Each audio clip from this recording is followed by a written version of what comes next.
Hey guys, and welcome back to another predictions video. And in today's video I'm going to be predicting the Rupprecht versus Matsuda fight. And so if you're new around here and you haven't yet subscribed, please do so. Like it if you do need, like a video, and let's get straight into it. So going into this fight, Rupprecht is 13-1-1 with 3 KOs and Matsuda is 7-1-1 with 1 KO.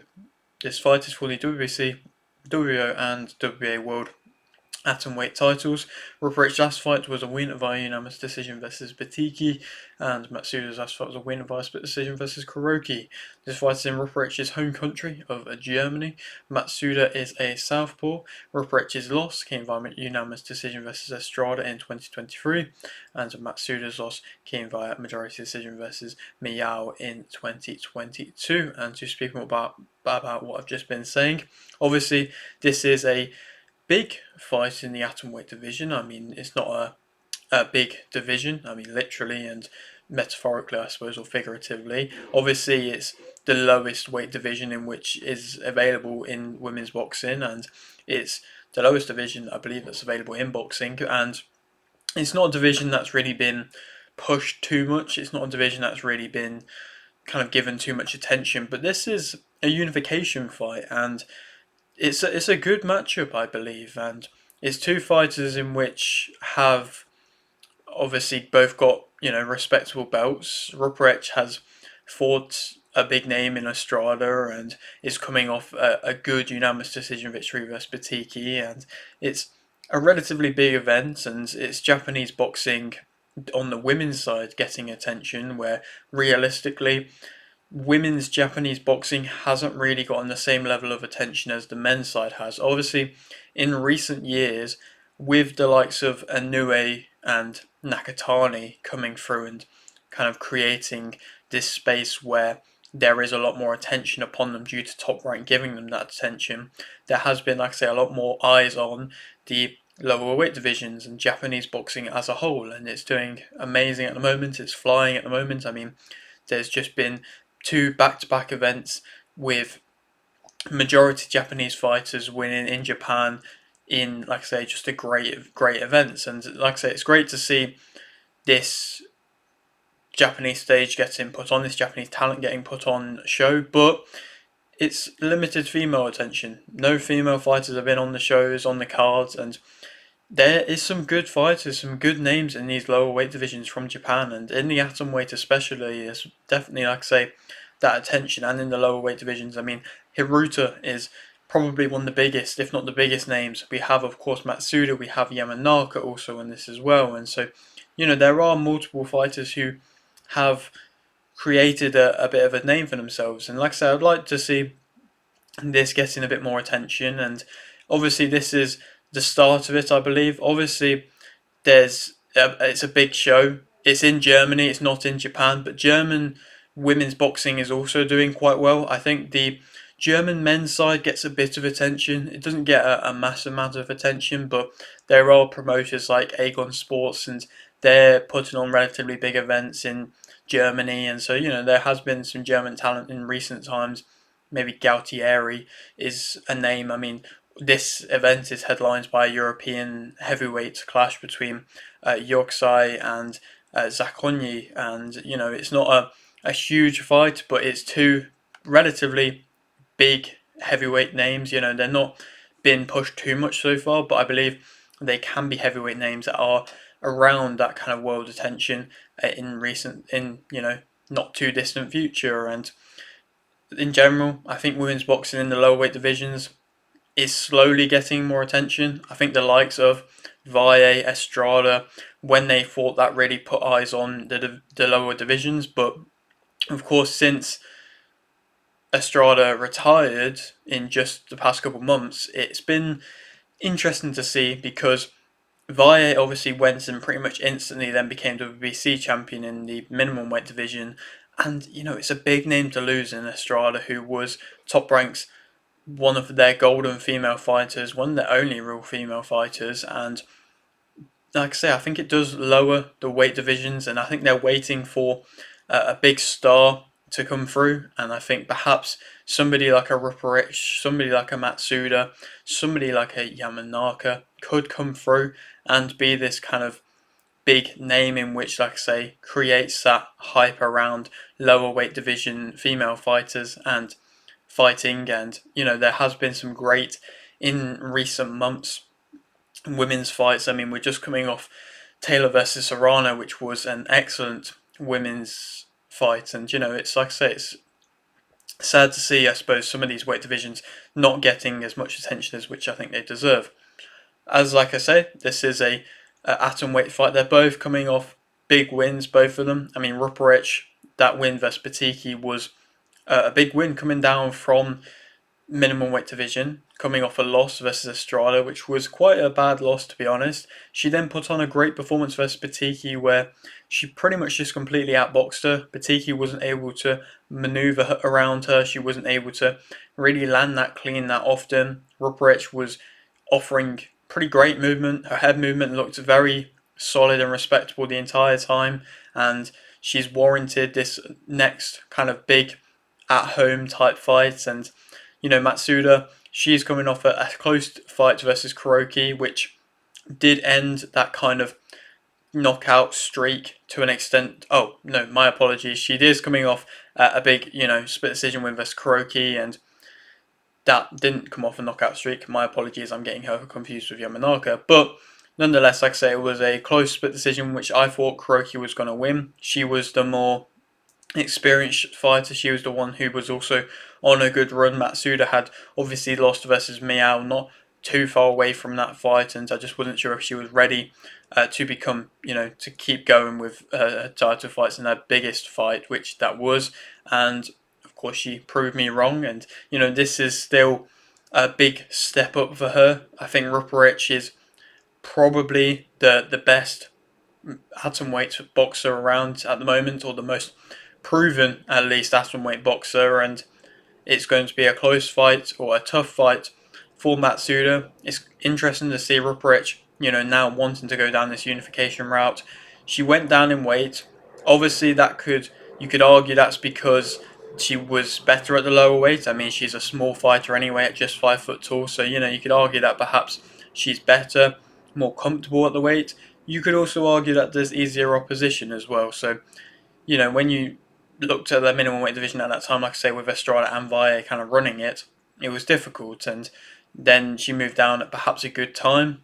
But nonetheless, like I say, she's now seemingly thriving in this weight division, and it's going well for her so far. And to speak about another fight in this card, like I say, names in which I've already mentioned, Batiki versus Yamanaka, I think it's an interesting matchup. I think it's intriguing to see how Batiki, who obviously lost versus Rupprecht and lost, she convincingly lost versus Rupprecht.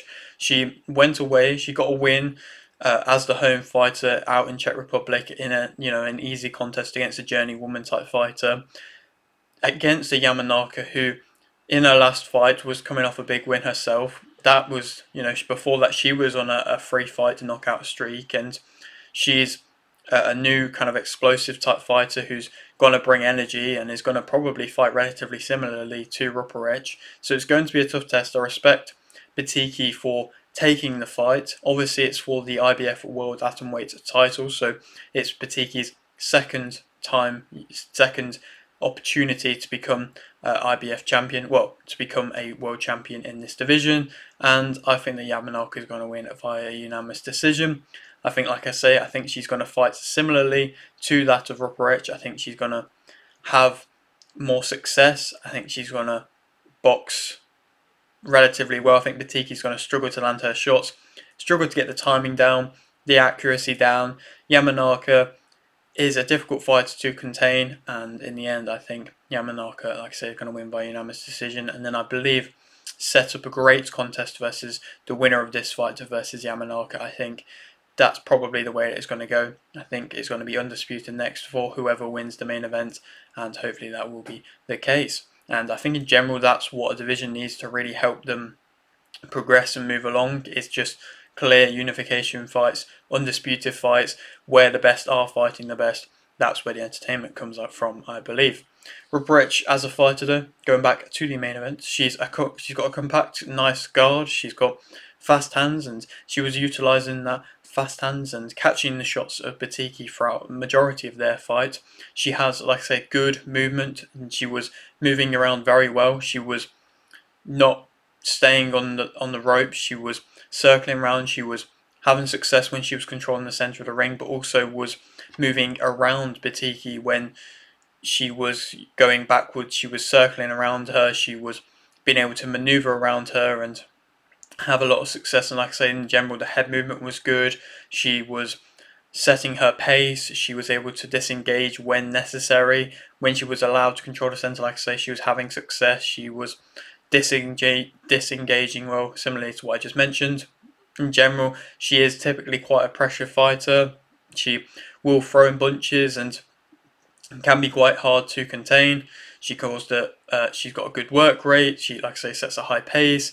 She goes to the body well. She fights in general in close well, and I think it's an obvious thing realistically. Fighters who are in these lower weight divisions have to fight in close because there isn't that because they're smaller fighters. They have to get in close, and it's natural. It means that they, even if they're fighting at a mid range for them, it's still kind of in close just because their reach it really isn't that long. And she was able to get in close and maneuver around, like I say, Batiki very well, who is quite a tall fighter for the atomweight division. It's interesting to see how she even makes the division. I'm surprised. I'll be surprised, even if she wins, that she probably won't go up to the minimum weight division. That would surprise me if she doesn't do that. But like I say, Rupprecht in close, it fights well.